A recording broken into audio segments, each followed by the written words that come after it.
Hello, everyone. If you're there, just waiting for the stream to initiate on all channels. There we go. See myself. Let's start the show. Hello, everyone. Welcome back to Luncheon with the Experts, a Carcinoid Cancer Foundation and LACNet's program brought to you by Ipsen Biopharmaceuticals. My name is Rain Bennett. I am your host this episode and every episode, and I am a filmmaker and a writer, among a few other things, that's been working with CCF for almost 12 years now, I believe. And in that span of a decade plus, we've created so many videos that I have completely lost count. Live video series like the one you'll watch today, treatment-based videos, patient-centric documentary stories, all kinds of videos that are well organized on our YouTube and our Facebook tab our Facebook page under the videos tab rather, and you can use those for free as a library of resources to help you in this net journey, because all of those videos, all the different kinds of videos, have one mission in mind, and that is to educate and spread awareness about neuroendocrine tumors. That's what we're here to do. So if you're watching the show, you've probably noticed that you're just with me for the moment. Our guest today has back-to-back virtual conferences, I believe, or presentations like this. So they are currently running down the hallway to join us. So I didn't want to start the show late because I know we're already an hour behind and you probably missed us. So I wanted to go ahead and jump in and start the show. If you're a regular to the show, hello. Let us know in the comments where you're signing on from. If you're new to the show, I encourage you to do the same thing. One of the things that I've learned... let's clarify something really quickly. I'm not a medical expert. I know just enough to help ask your questions to the guest.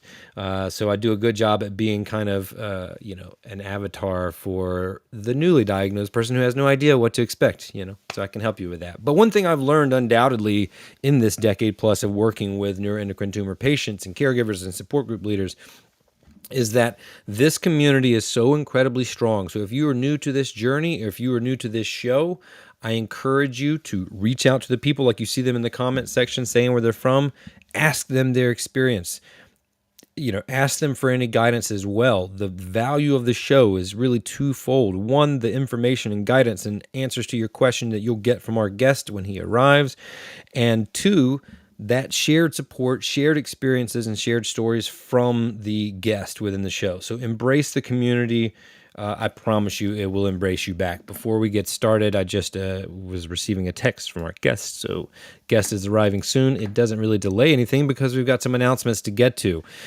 First, we always want to thank our sponsors, Ipsen Biopharmaceuticals. We simply couldn't do the show without them. And we do have this disclaimer from them, and that is that the opinions expressed by the guest presenter today, as well as the questions asked by the audience at home, that's you all, haven't been created or suggested ahead of time by the sponsors of Luncheon with the Experts, and CCF or LACNets does not endorse, promote any of the views, opinions, or information provided in today's presentation. So, audience members should not rely solely on the opinions or information expressed by the guests and should seek guidance and direction from their own medical advisors regarding any choices they make about their health or treatment. So that last line is really the takeaway. We're going to give you some good advice, hopefully, and general answers to your questions, but by no means do we know your specific case. So keep them generic and take this information back to your home team, which does know your specific case, and make the best plan and path forward for you.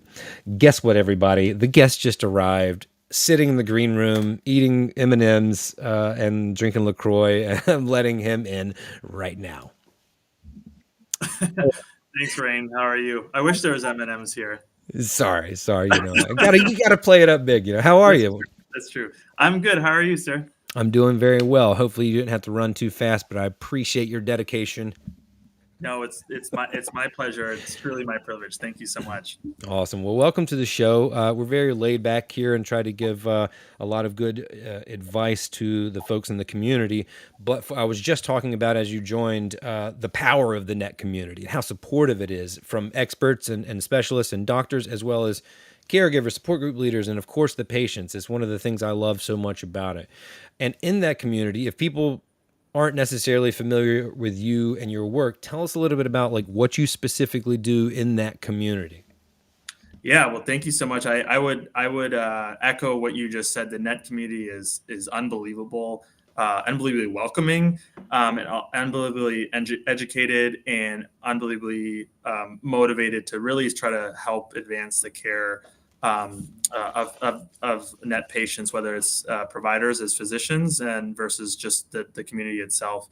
Um, my background is I'm an interventional radiologist. I practice at the University of Chicago. I've been practicing for 10 years.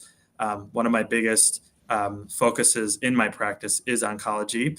And within oncology, I'm fortunate that we have a very strong net program here. And so I think what's maybe really important to underscore is having a comprehensive net program is really what's allowed me to grow my practice with treating net patients specifically, because it really does take a village in terms of understanding the nuances of care for patients with net. And really understanding their journey, whether it's some sort of systemic chemotherapy versus surgery versus something in between like interventional therapy or PRRT. Got it. And can you pronounce your first name for me? Is it Osman? Yeah, it's Osman. Osman. Most people call me Oz. So Oz. feel free to call me Oz. The The real real Dr. doctor. Oz. Yeah. There you go. I love it. See, we're already on the same wavelength. Love it. Well, again, welcome to the show. Quick question from me. Are you exclusive to net patients, or if what's your percentage ish? If Yeah, great question. No, I'm not. I think for better or worse, there's not enough net patients to like have an entire practice dedicated to that. Whereas I think some of my medical oncology and my surgical oncology colleagues, yes, maybe they are more net, like way more net focused. I'm all over the place for better or worse, but a big part of my practice, like I would say, maybe 50 to 60% of my practice is oncology, so treating patients with cancer, specifically liver cancer. okay. Um, and of that, a good percentage of that, probably close to 50%, is net, which is a very, very high percentage Yeah. among interventional radiologists for sure. So a lot of the people that we have on, a lot of the specialists, kind of to your point about having to work so collectively for comprehensive care in this disease, a lot of people are, how can I put this? Competent, educated on multiple aspects of this disease. So I just wanted to ask you directly so that I can kind of inform the audience on the best, types of questions to ask you, because some people, even if it's not their specialty, they might be okay with fielding, certain questions outside of their realm, so to speak. Where you can answer this either like where people should spend their time in terms of their questions, or where they should not, in terms Yeah, of your comfortability level in addressing certain topics. yeah. No, that's a great question because it's probably important to sort of start that right off the bat. Totally. I'm probably very good at telling patients if this is a IR question, interventional radiology question, or a not IR question. I'm probably not good at sort of discussing the non-IR stuff. Right. In some ways, I like to jokingly call myself a glorified plumber. I'm very good at what I do, I think, but I'm not very good at, talking about electricity or roofing or whatever it is, other parts of the house, So I'm very good at, I think, hopefully, of talking about what I can and can't do. Lovely. Yeah. So then, if there's something I'm unsure of, I'll toss it up, and Sure. you're more than welcome to just say, you know what, I might not be the best person for that. So everybody, go ahead and start sending in your questions. Just a little bit of guidance for everyone at home. I know you have a lot of questions. Many of you have multiple questions. That's totally fine. There's no limit. Just try not to pack them all into one question instead rather do little generic chunks, and you can always ask follow-up questions. Sometimes people include way too much detail, I think, in the interest of being clear or specific, but sometimes it just makes it so dense it's hard to kind of get to the question. I hope that makes sense. Let's identify, I always say this, and the net patients are very well educated, but I always like to play to the potential very newly diagnosed patient who doesn't know anything, just heard this. They might be confused, they might be scared. And so let's just start with the fundamentals. Like, let's define what interventional radiology is. Yeah, great question. Because I think even physicians in the hospital, a lot of physicians in the hospital don't know what an interventional radiologist is. So, I think most people think of a radiologist, and rightly so, think of a radiologist as somebody who sits in a dark room and reads and interprets all the scans that you have to undergo, especially in the cancer process, right? The majority of cancer patients will unfortunately have to go, imaging probably every 3 months. That's sort of probably the most typical. And so a radiologist, a typical what's known as a diagnostic radiologist will sit in the room, get those scans, look at those images, and generate a report. And then that report goes to your physician, your oncologist, for example. They read the report, then they sort of relay the information to you, what was noted. Because imaging is very specialized and very technical, and we spend 4 or 5 years learning all of that. An interventional radiologist is basically a subspecialist of radiology, but it in a lot of ways is very, very, very different than what a diagnostic radiologist does. An interventional radiologist, we spend a year on top of that additional training, learning how to take those images and then actually perform procedures using those images. So we know how to interpret those images. So for example, I can look at your CT scan or your MRI and say, okay, you have a tumor in your liver. But an interventional radiologist can now also say, okay, how can I treat that tumor for you in a minimally invasive fashion using imaging to guide me? So one of the things that I can do, for example, is I can use the same machine that you had your CT scan, for example.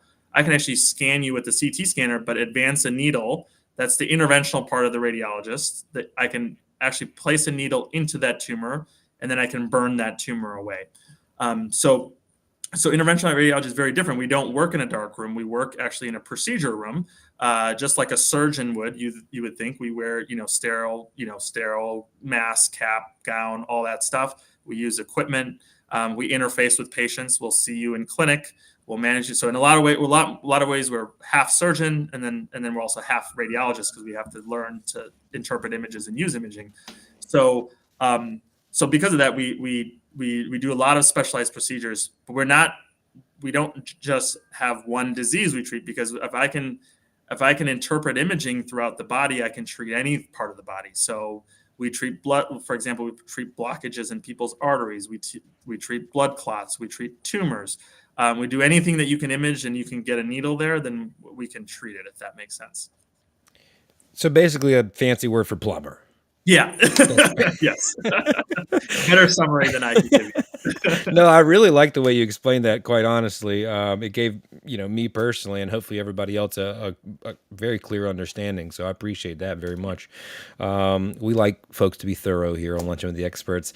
What is I have a couple questions coming in about, as I always do lately in the past year, about histotripsy. What is your... Okay, so are you familiar enough with that? I mean, and I don't respectfully, because some of our guests are like, I just don't know enough about it. So I'll ask the questions then, if that's okay. Please. Okay, cool. Yeah. So well, it'll be probably two parts to questions about it. But the first is from Eileen. Eileen says, will histotripsy be used on pancreatic nets specifically in the future, to your knowledge? Yeah. So histotripsy is a mechanism to treat tumors in a sort of a non-invasive fashion. And I'm happy to sort of overview what histotripsy is, how it works, and all that sort of stuff. But sort of jumping to the end to answer that question, histotripsy doesn't care what it is. So it will treat whatever. So if it's a tumor and we can image it, we can treat it with histotripsy. Lovely. Got it. I do think that would be good. I'm going to ask the second question, but totally let's establish like exactly what it is. I get questions every week about it. So Shane says histotripsy is super exciting, but if ablations are offered, is there merit to going on the path that we know works and moving forward with ablation? Yeah. So that's a great question. I think that's a great question to maybe sort of help address what exactly histotripsy is, because I think it's super exciting technology. I think a lot of us in the medical community are very excited about it. I think obviously the patients that know about it are very excited about it, and rightfully so. But histotripsy is actually, in my opinion, another type of ablation. So don't think of it as a competing therapy or something like that. It's another type of ablation, in the sense of, let's just first talk about what ablation really quickly is. Ablation is what I just sort of talked about earlier. Right. If I see a tumor, I take a needle, I can put it into that tumor, and then I can burn it, I could freeze it, I can electrocute it. And depending on what I do to that tumor is the name of that procedure. So if I burn it, that's called microwave ablation or RF ablation. If I freeze it, it's called cryoablation. If I electrocute it, that's called IRE, irreversible electroporation, or nanoknife. These are all terms. Histotripsy it does the same. It tries to do the same thing. It tries to basically destroy a tumor focally. What's different with histotripsy than the traditional ablations that I just talked about is you don't need a needle. You can do it all non-invasively. So you can take the robot, basically identify the tumor with the ultrasound that's built into the unit. And if you can see it with the ultrasound, then the device essentially shoots ultrasound beams at the tumor, creates what's known as like cavitation or bubble cavitation to basically sort of obliterate the tumor. Like the analogy that I think of is like an asteroid hitting a planet. Kind of just shells out a complete area, kind of liquefies that tumor away. So I think by definition, if you're a candidate for ablation, you're going to be a candidate for histotripsy. And I think that it's another type of ablation. So don't think that, I'm not getting the standard of care ablation. You're still getting an ablative type procedure, if that makes sense. You are right in that it's a newer technology, so we don't know how well it works relative to what's existing. It might be much better, but it also might be worse. We don't know 100% sure. We don't have enough literature or data because it's so new. And that's obviously part of our goals as a medical community to do those studies and offer this treatment and see how those patients do, and obviously compare it to people who have had standard of care therapies. Got it. Thank you so much. And thanks, Shane and Eileen, for your questions. Folks, I see a good chunk of people have just joined us recently. So if you joined us a little bit late, this is Luncheon with the Experts, a Carcinoid Cancer Foundation and LACNet's program. We're here with Dr. Osman Ahmed, also known as Dr. Oz.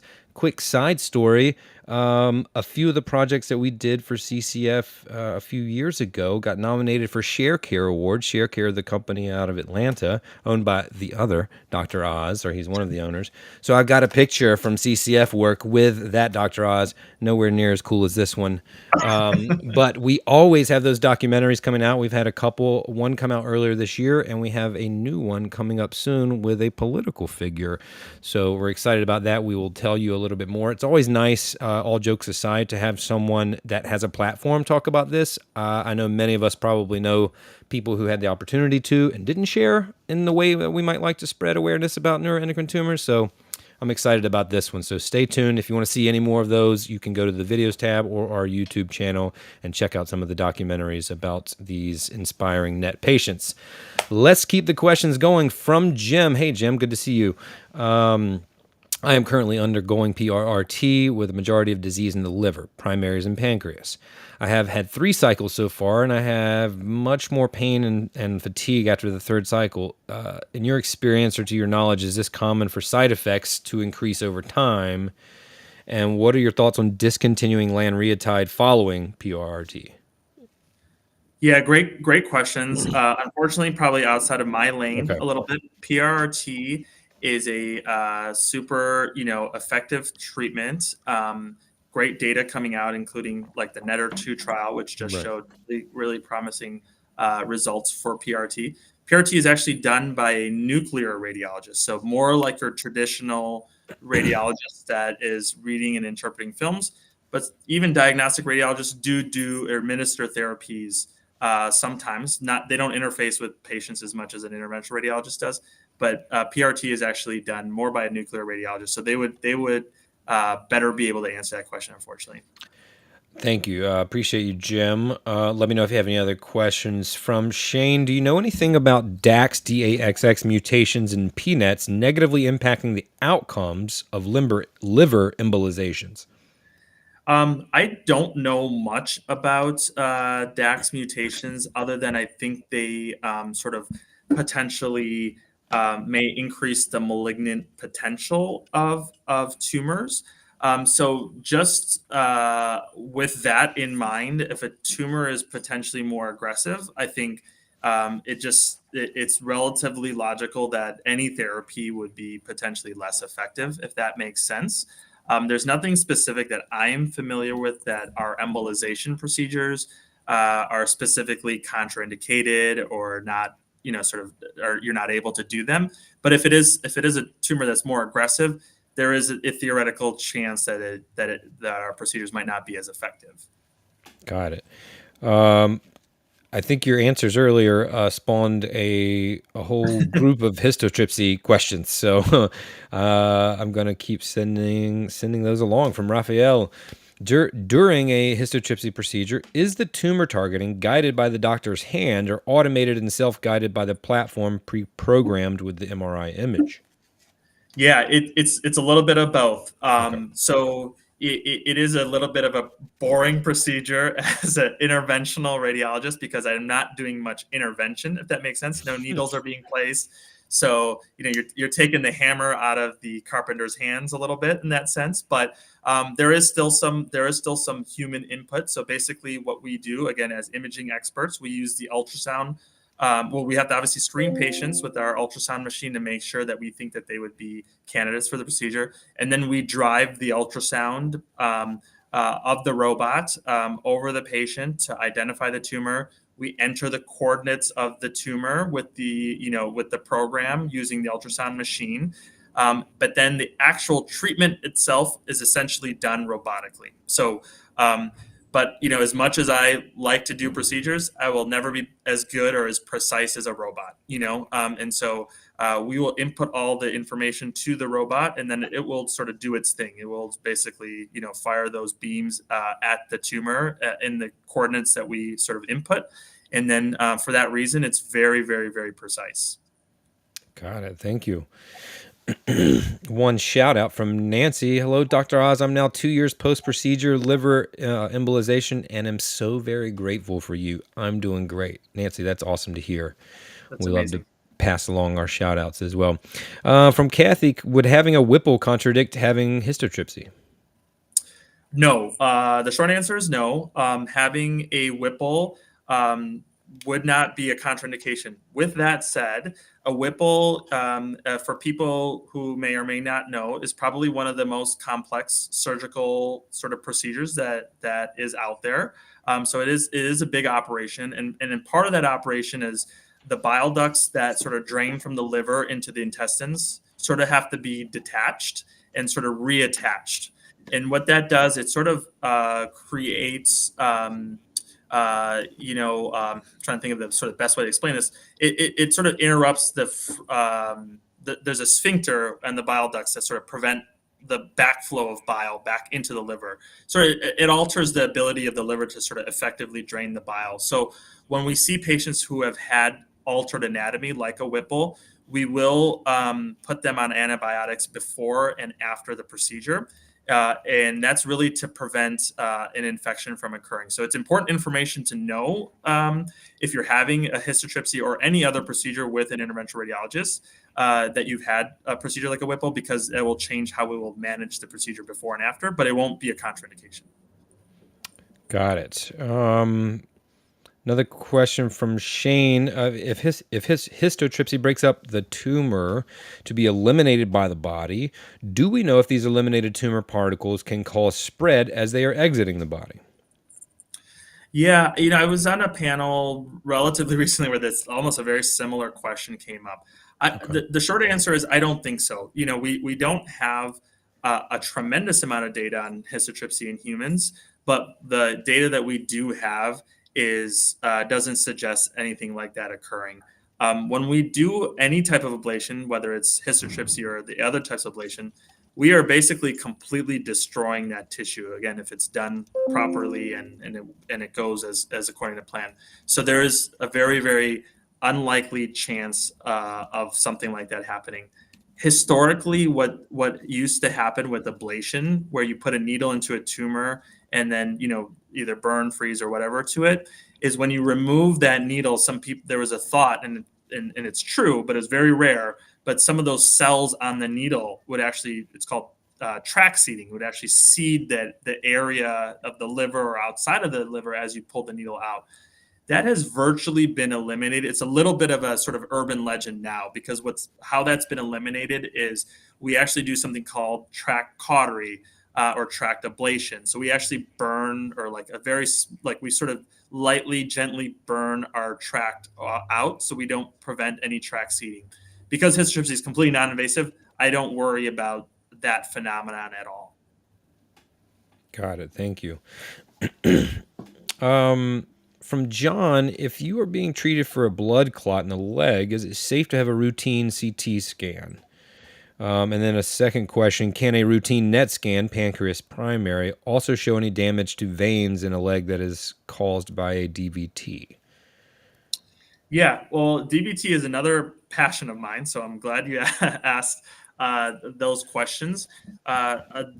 The method by which a blood clot in your body, specifically a DVT, which is a deep vein thrombosis, so it's in a big vein in your legs.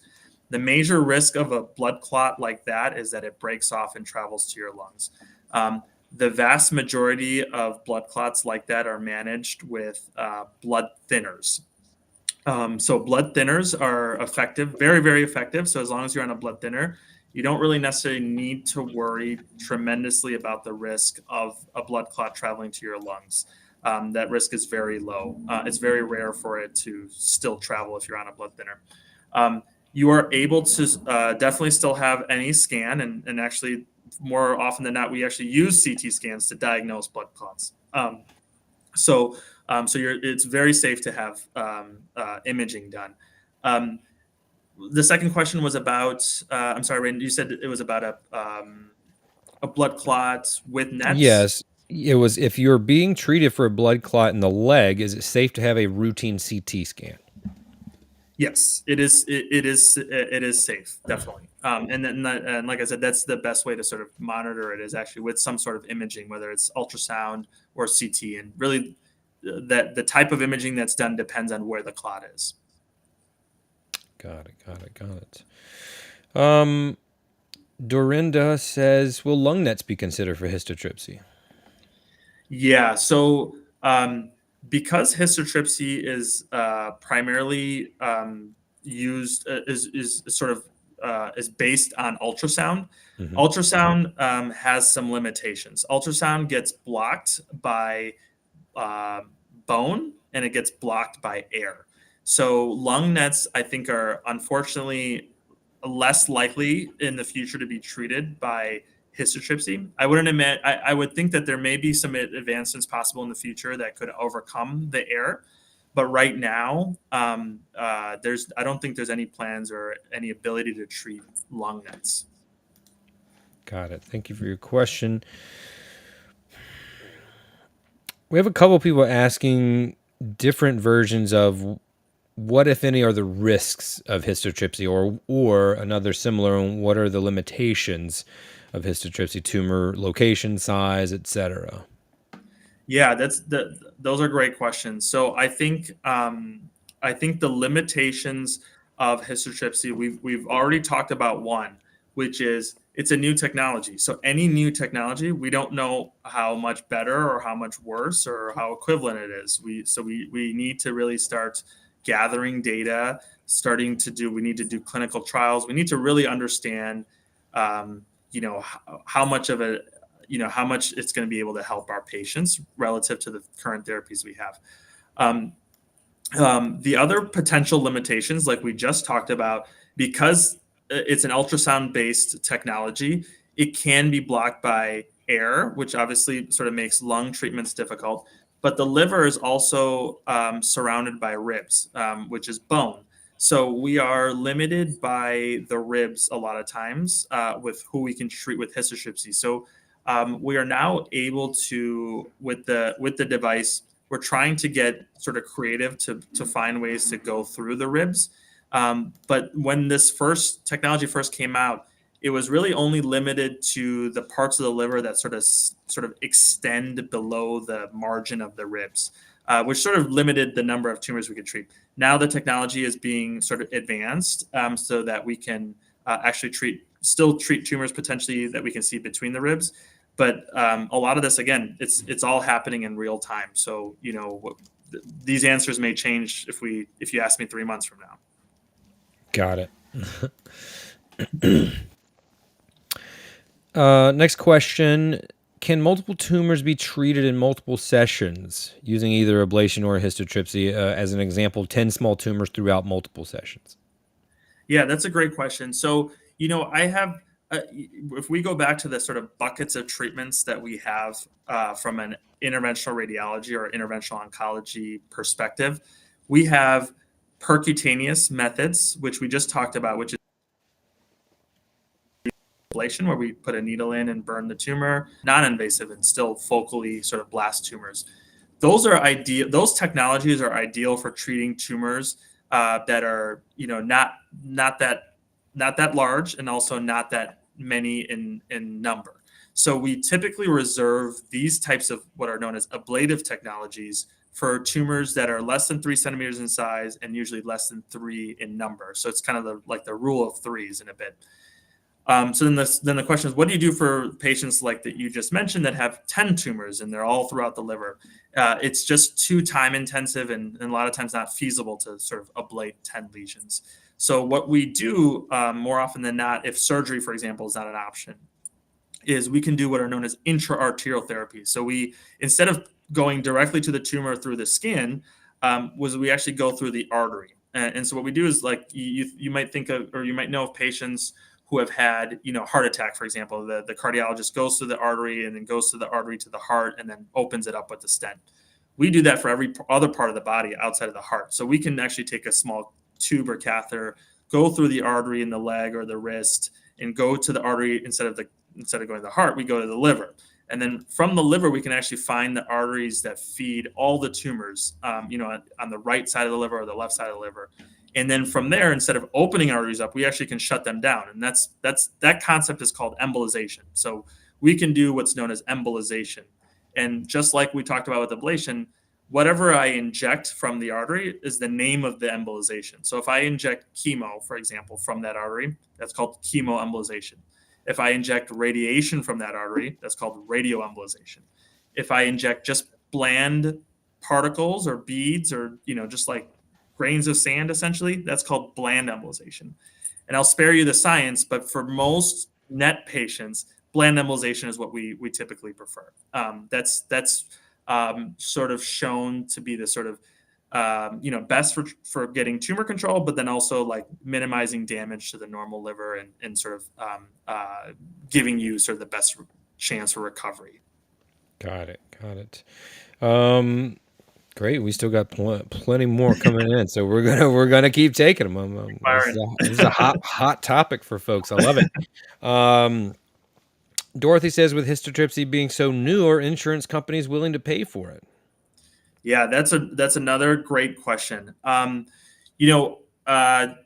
short answer is it's going to depend on each patient. So we may have situations where they will not approve histotripsy. The standard process of what we will do, and I think the good thing I think the good thing about histotripsy is if you're a candidate for histotripsy, that means you're probably a candidate for some of our other procedures. So if we don't get histotripsy approved for you because of insurance or whatever, we will be able to offer you something else, some other type of ablation modality, for example. So I haven't run into insurance issues yet, but I do know that I think as it becomes more common and more more used, insurance companies may start recognizing this as a technology and then start issuing guidelines of who they would pay for and who they will not. So it sounds kind of counterintuitive, but the more something is being used, then that's when insurance companies sort of say, okay, hey, but we need to maybe set some ground rules for how this can be used. Got it. From Bert, any idea what's next for the histotripsy trials? Other locations they're looking at, in what order? Kidney, pancreas, etc. And second question: how does one get into the trials? Yeah, another fantastic question. So histotripsy, I think, as the question just alluded to, is what I'd like to call platform technology. So it's not just it's a technology that's not just meant for actually shooting down tumors in the liver. It's actually a technology you could apply to other cancers in the body. And it's actually, you can, just as a sort of a small side story, I have actually been doing work with histotripsy before the company even ever approached me, using the technology to treat blood clots, actually. So it can zap anything that you sort of tune the technology to do. So with that said, the company sort of started the company that's developing this technology started in the liver, but the next target organ is the kidney. They've started the Hope for Kidney trial. So the liver trial is called Hope for Liver. This is called Hope for Kidney. I believe, and please don't quote me on this, I believe it's started already, and I believe the sites that are offering it have already been selected. I think we got probably left out because we already did the liver, so they didn't want to let us hog all the sites. But you may want to just try Googling Hope for Liver trial to see what sites are offering it, and if you could be eligible for treatment. But that would be the only, that'd be the best sort of way to do that. Or the company is known as Histosonics. You could potentially Google them and try to reach out to them as well. Well, thanks so much for your question, Bert. Appreciate that. Next question comes in from Lynn. Hey, Lynn, good to see your name. Is histotripsy possible if the tumor is very near the main artery or vein that goes through the liver? Yeah, so I think one of the exciting things about histotripsy, in addition to the fact that it is non-invasive, is that it's also non-thermal. And non-thermal means it does not use heat or freezing to treat tumors.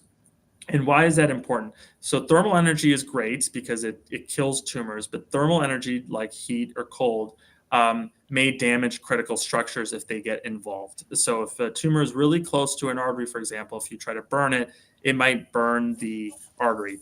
Alternatively, what can happen also is something known as heat sink, where it won't burn the artery, but what happens is the artery that's sort of flowing blood, imagine like a river flowing next to a tumor, it can actually sort of absorb that heat and take it away. It's called a heat sink. And so when you treat tumors that are close to vessels, you actually get like a rim of tissue that's untreated because of this heat sink phenomenon. So if you use something non-thermal like histotripsy, you actually could get more likely to get a complete ablative margin all the way up to the edge of to the blood vessel. And the way that histotripsy is, it's actually protective against structures like bile ducts and blood vessels, such that we have some really beautiful examples of cases where a tumor is actually, there's like a small vein or vessel running through the tumor. We did histotripsy for it, and on the follow-up, you just see a black hole of where the tumor used to be, but then you see through that black hole, you actually see a blood vessel running through it, because the blood vessel was unharmed. So it's really, really it's a great tool to have because it could potentially be offered for patients that we in the past may say, hey, look, this is really close to a blood vessel. I don't think that ablation, is the best thing for you, kind of thing. Got it. Thank you. Question from Katie. What's the data on the abscopal effect specifically for NETs in the liver? Yeah, wonderful question. So let's talk about abscopal effect a little bit. Abscopal effect is you have 20 tumors wherever they are, but instead of trying to treat all 20 tumors with chemotherapy, for example, you treat one tumor with a local therapy, like a percutaneous ablation, histotripsy, whatever have you. You treat that one tumor, and on the follow-up scans, all 19 other tumors also shrink in size. So it's a really super sort of exciting concept. And why does that happen? The thought is, and again, I'm not an oncologist and I'm not an immunologist, so please just sort of take this as a simple person's sort of understanding of this process. Is when you sort of kill one tumor, you sort of release the antigens or the sort of the signals of the tumor into the bloodstream, such that the immune system of your body can recognize, like, oh, hey, there's this foreign substance. I don't like this. This is not supposed to be in the body. Let me go find any other part of the body that has this, signal or marker, and let me attack it. And so that's why the immune system sort of goes and attacks those other tumors, and shrinks them. And so the abscopal effect has been noted with histotripsy in animal studies, and also with the Hope for Liver study. They noted that some patients were getting the abscopal response by treating just one or two tumors. Other parts of the body or other tumors in the liver were also responding.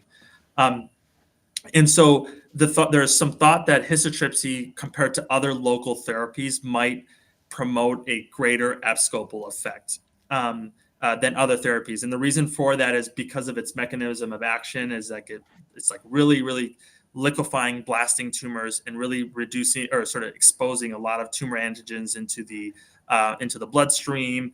It's really altering the tumor microenvironment, the immune system, and just making it much more sort of susceptible to the body recognizing this tumor. So that's all the good stuff. The bad stuff is we don't know how true that is. We don't have any good clinical trials. We don't have, this is all way too new to sort of hang our hat and say, I'm going to treat you and you're going to get an abscopal effect. Probably the best way to do that is going to be through clinical trials or some sort of, I guess, organized way. For better or worse, I have a lot of patients who sort of reach out to me asking me if I'm willing to treat them, to try to get an abscopal response. I think that's a little bit, while I think it's a great idea, or sort of like a good idea in theory, I think it's probably not the best way to do this. It's probably the best to do it through a clinical trial or with an oncologist sort of as a partner, sort of saying, hey, let's try this. And there's also some thoughts that combining this, as a partial therapy with what are known as immunotherapies, where the immunotherapy can actually treat the rest of all those other tumors or make it more effective, like a combination strategy. There's also some thoughts. With that said, there's not many great immunotherapies currently for NET right now, so it's being explored for other cancers like primary liver cancer specifically. Got it. Thank you. Jean, let me know if I'm pronouncing that right. Jean, can a person with a mesh hernia repair still have histotripsy done? Yeah, definitely. As long as, the hernia mesh or whatever doesn't sort of interfere with visualizing the liver, which I don't imagine that it would. The liver sort of sits in the right upper quadrant of your belly or your abdomen, right sort of underneath a lot of your rib cage. So as long as that hernia or mesh is not really in that area, I don't think that it would be an issue. Got it. Alan says, Rain and Dr. O, I think I'm the first combo alpha histotripsy person in the country. That is amazing. Awesome. That is amazing. Thanks, Alan. Lisa says, hey, Lisa, can you speak more about the practicalities of histotripsy? How can you screen who's a candidate? General anesthesia, how long it takes, just the kind of basic fundamentals is like that.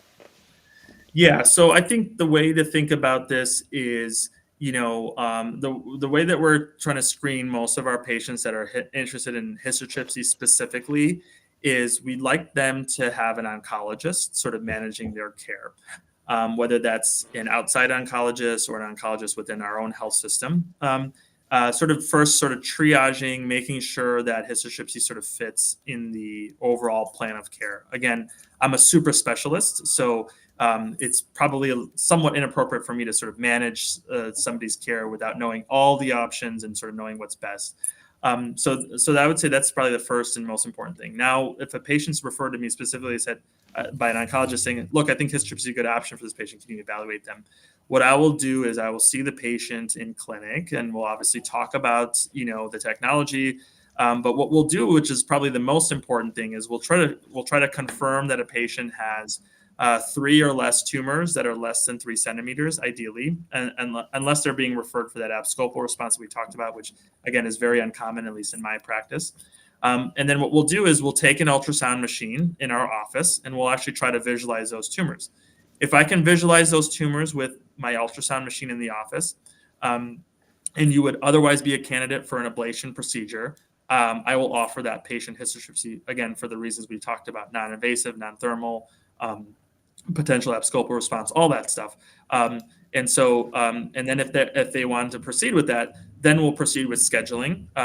Just like other ablation procedures, it is done with general anesthesia, not because of pain or anything like that, but because the liver is a mobile structure because it sits right underneath your lungs. So every time you breathe, which is all the time, it moves up and down. So we need to do it with general anesthesia because we basically need to freeze your breathing and freeze the liver so that the robot doesn't have to deal with respiratory motion when it sort of fires its target. But other than that, it's a same day procedure. You go home the same day.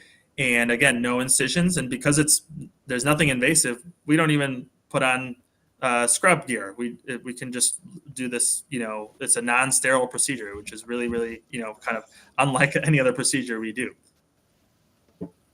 Got it. Thank you. And thanks for that question, Lisa. Switching gears slightly, Paola says, how much Y90 radioembolization is safe for the liver long-term, considering most NET patients end up getting PRRT? Yeah, that's the $1 million question. It's a great question. So, just to sort of overview for our folks on here, radioembolization is where we take a catheter through the artery, go into the arteries that feed the tumor, and we inject radiation beads, typically yttrium-90, which are radioactive. And one of the benefits of that is those beads go directly to the tumor from the inside, so we can give really, really high doses of radiation directly to the tumor itself. Part of giving radiation to the tumor, however, is that there is some collateral damage to the normal liver. Where Y90 or radioembolization was typically sort of developed is for patients who had primary liver cancer where the prognosis was very poor, or in general, still remains poor unless they get a transplant. So we never really worried about giving Y90 to those types of patients because their prognosis overall was not very good. But what we noticed with NET patients, because of the prognosis being really good and all the great treatment options that there are out there, patients live long enough to potentially experience some of the side effects of radioembolization, which is when you damage normal liver over time, it actually causes the normal liver to damage in the way that patients get cirrhosis. So patients can get cirrhosis from, alcoholic liver disease, what's known as metabolic liver disease, just sort of obesity, things like that, hepatitis. So it's the same type of liver failure. The liver shrinks and causes cirrhosis, and that leads to a whole host of other types of problems. And then the way PRT works also is sort of like a radiation mechanism where it sort of tries to radiate tumors away by attaching to the tumor markers that are being expressed. So there is some worry that when you start using all these technologies that are sort of toxic to the liver, you may be trading one problem for another, meaning you're killing the tumors effectively with all these therapies, but in the process you're destroying the normal liver and you're causing cirrhosis and you're causing other problems associated with that. That is one of the reasons why we use bland embolization, for example. So in our institution we rarely use Y90. But if you do have Y90 and PRT, these are the things you have to just be aware of and watch out for and really sort of balance those things. There's no great way to know that, how much toxicity you're getting from each therapy other than understanding that we do have other therapies in our field, at least in IR, that aren't as toxic or damaging to the liver. Got it. Thank you so much. From Maike, let me know if I'm pronouncing that correctly, please. Do you see a future for histotripsy and debulking the liver if you have a larger tumor volume in the liver? I'm sorry, can you repeat that again? Yeah. The question is, do you see a future for histotripsy in debulking the liver if you have a larger tumor volume in the liver? Yeah, great question. Probably a better question, or I'd be interested to hear what sort of the surgical oncology community thinks about that idea or concept. It's not infrequent for surgical oncologists, especially like Dr. Koiken, who I work with very closely at University of Chicago, good friend of mine, great surgeon. He does a lot of fantastic surgeries where he'll go in, debulk tumors, but he'll debulk them by shelling out the tumors surgically, but also doing intraoperative ablation. So just like that I was talking about doing it through the skin, he'll do it, in the OR, and sort of burn some tumors away. So there may be a role, and I've asked the company about this, of being able to sort of do this open to sort of help debulk. Um, but there's also a potential I think, to do it percutaneously as well, or it's not percutaneous, but like minimally invasively without, being in the operating room. Um, it, it's not uncommon for Dr. Koiken, for example, in my practice, for him to do a lot of debulking and then sort of say, "Hey, Oz, like I got out 99% of this, but there's one or two tumors left that were really hard to get to. Can you get to those?" And that would be a fantastic indication, I think, for historytrypsy, if I could see that with the ultrasound, and offer that. So those are some of the synergies that I can potentially foresee in the future.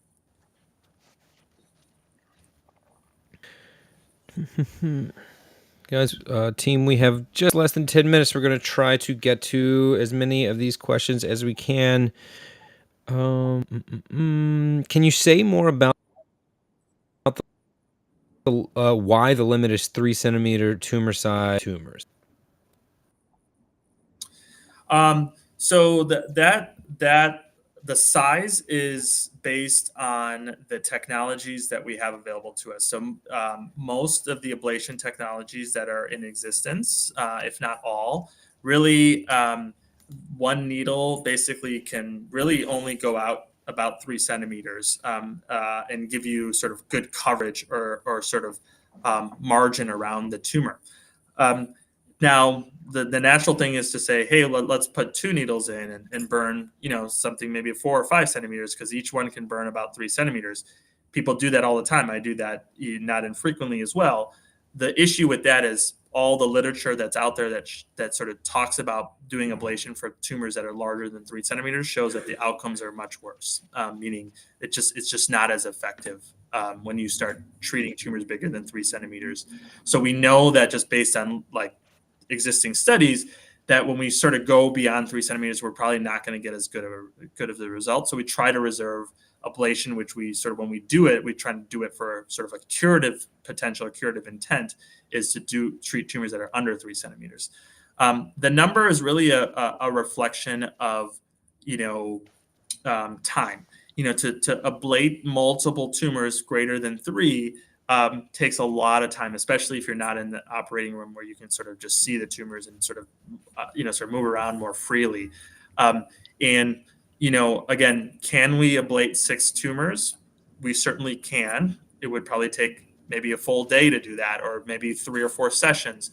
The reality is, instead of doing that, that probably means you have more advanced disease, and sort of you probably need something more, a different type of therapy, like the intraarterial therapies we talked about, where you can sort of blanket all the tumors and treat them more effectively at once, or something else like debulking or chemotherapy that, again, sort of targets multiple tumors better. Got it. Thank you. We've got about 5 minutes left. I have a couple of questions I wanted to ask. There's a lot of activity going on, and there has been for the past, few years in the net space. What developments have you excited, if anything, at the moment?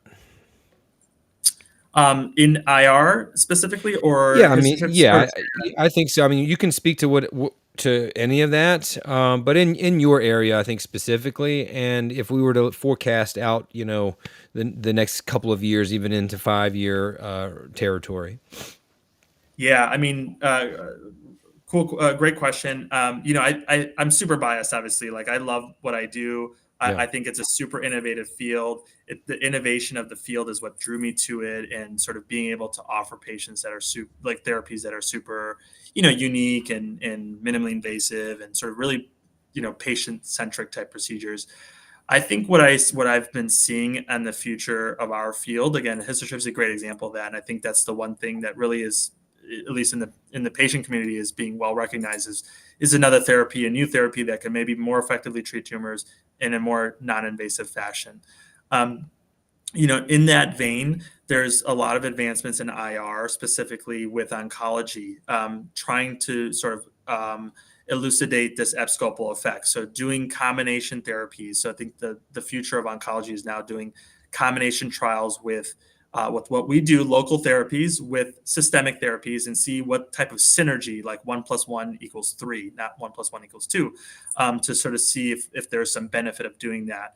I think getting more technical in nature, robotics is very exciting in IR as well. I think everybody talks about AI, so AI type of concepts, but also robotics, where we're actually now, being able to do things more precisely. So not only histotripsy is robotic, but other things like ablation, things like that. There's new technologies or devices coming out that are much more, much more precise.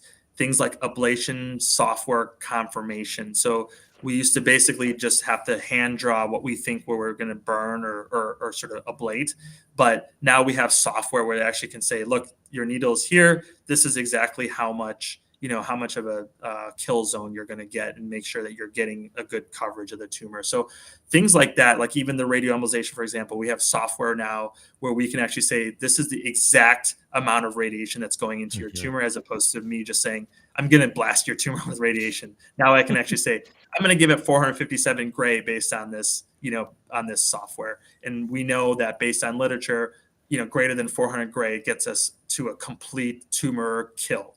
So just getting more precise, I think is what's really exciting about our field, because we sort of evolved as a field that was like a last option for patients, or just, kind of saying, okay, well, surgery is not a good option. Medicine's not a good option. Can you do something in between? But now we're sort of really trying to plant our flag and say, no, these are the sort of things that we can do, and sort of developing the studies to sort of prove that.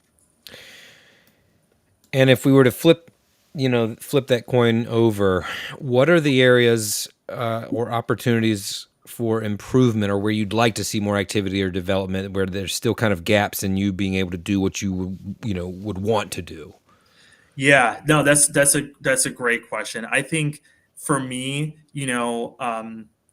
being a jack of all trades, treating a lot of other things, sometimes, for better or worse, people don't think of us as much as I sometimes, would like them to do. Again, that I don't think that's not necessarily a problem that's for me personally within my institution, because I think we have really good collaborative networks. But I think as a specialty, a lot of times people forget about us, and I think part of that is because we're such a new specialty, and so much of what we do is so new. We don't have great data. We don't have great, huge studies. Oncology's been around for decades. Surgery's been around for, hundreds of years. So they have hundreds of studies. So we need, I think, as a specialty, to try to catch up, to try to start getting our data, getting our studies, and start doing that, much more effectively. Awesome. Got it. Thank you so much for your time. I appreciate you. I wanted to say one thing that Robin said. Thank you, Dr. Oz. I understand histotripsy and all the other tripsies so much better, as well as IR now. As she says, thank you, Rain, for your diversity of your guest. First of all, let me clarify something. All praise goes to the team behind the scenes. I am merely a vessel. And specifically, our partnership with LACNets is producing a lot of the great guests that we have this year. That's one of the many things that we've been doing together, another of which is the support line. So you can reach that for any help and guidance you need, lacnets.org/support line.